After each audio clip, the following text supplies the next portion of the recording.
I've lost over 90 pounds eating delicious high protein, low carb meals like this lasagna. I swapped the lasagna noodles for cabbage and it turns out just as delicious, but with a fraction of the carbs. The first thing we're gonna do is cook the cabbage leaves to make them a little more pliable. And there's two ways to do that. You can boil them, but what I like to do is roast them in the oven while I'm making the meat sauce and the ricotta mixture, because roasting them not only brings a lot of flavor, but also when you boil them, they get really soggy and it can make the lasagna a little bit on the loose side. So you just want to carefully break off the leaves, and I'm just using regular cabbage, but you can use Napa cabbage too. And now I'm just going to lay the cabbage leaves on my baking sheet in a single layer, lightly brush with a little bit of olive oil and sprinkle with a little bit of salt. Roast in the oven at 400 degrees for about 15 minutes. And now we're going to make the ricotta mixture. 1 egg, a half a cup of ricotta, 1/3 of a cup of shredded parm, Italian seasoning, and garlic powder.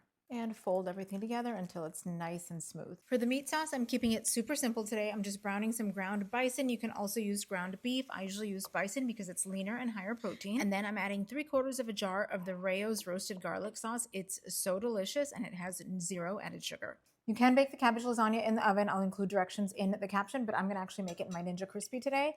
I'm gonna add a little bit of the sauce from the jar to the bottom just so that it doesn't stick. And now we layer. The cabbage leaves came out perfectly roasted. They're not soggy at all, which is why I prefer doing them in the oven. Build the lasagna by layering cabbage leaves and then the ricotta mixture, mozzarella. I'm using fresh mozzarella, but you can use shredded, and then the meat sauce. Repeat, and then finish the top layer with all the rest of the meat sauce and some extra mozzarella. And I'm going to top it off with some fresh shredded parm. And now the best part, this takes only 20 minutes in the Ninja Crispi versus usually an hour in the oven. And there you have it, high protein, low carb cabbage lasagna with all the cheesy and saucy goodness of the original, but with a fraction of the carbs.